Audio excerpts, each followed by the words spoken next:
क्या आप भी यूरोप जाना चाहते हैं 10 लाख रुपए में, वो भी लीगल वे? ये स्टेटमेंट्स आपने सोशल मीडिया पे बहुत सुनी होंगी। ये सब ट्रैप होता है और जब लोगों को देखते हैं तो लोग लाइनों में लग के, ख़ास तौर पे पाकिस्तान की यूथ घर के बर्तन बेच के, बकरियां बेच के, गाय भैंसे बेच के जो है वो वालदा का जेवर बेच के वो पैसे इकट्ठे करके ऐसे एजेंटों के पीछे भागते हैं। फिर कुछ ऐसी वॉइस भी सुनने को मिलती हैं कि जी वो काम नहीं मिल रहा, मैं कुर्दों के हत्थे चढ़ गया, मैं फलानों के हत्थे चढ़ गया और वो इतने पैसे मांग रहे हैं, वो इतने मांग रहे हैं, एजेंट भाग जाता है और इस तरह की बेशुमार चीज़ें। सबसे पहले तो ये है कि अगर आप गौर से देखें कि पाकिस्तान के बारे में जब ये कहा जाता है कि जी हाँ अपॉर्चुनिटी नहीं है, हम यूरोप जाएंगे तो वहाँ बहुत ज़्यादा अपॉर्चुनिटीज़ हैं, तो सबसे पहले तो ये है कि ये सारी गेम प्रायोरिटीज़ की है।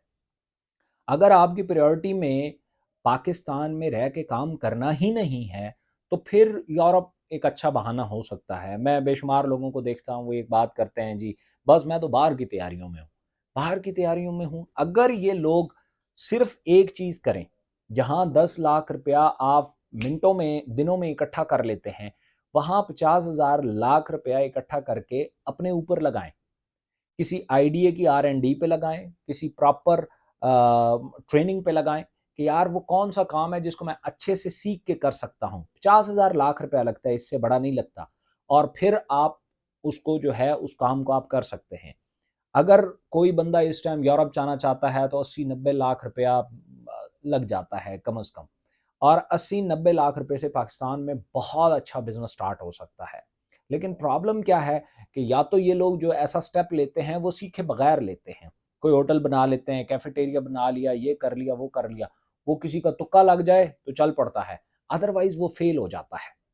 तो इसलिए इतने ज़्यादा पैसे लगाने के बजाय आप 50,000 लाख रुपया अपने ऊपर लगाएं।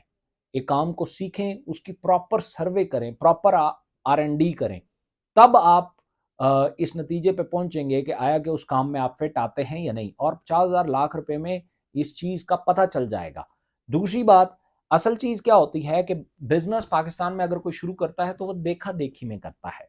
देखा देखी में करने के बजाय आप कोई प्रॉब्लम ढूंढें। पाकिस्तान में बेतहाशा प्रॉब्लम है और उस प्रॉब्लम को सॉल्व करने का कोई प्रोडक्ट बनाएं और फिर उसको आप सेल करें, लोग हाथों हाथ खरीदेंगे। लेकिन इसके लिए क्या होता है, थोड़ी सी रिसर्च चाहिए, थोड़ी सी ट्रेनिंग चाहिए, जो कि हम लोग नहीं करते, हमारी प्रायोरिटी में ही नहीं होता। हमें ये ज़्यादा सूट करता है कि यूरोप जाके पेंट का काम करें, यूरोप जाके उबर क्रीम चलाएं, यूरोप जाके इस तरह का कोई काम करें। सो अगर आप पाकिस्तान में रह के थोड़ा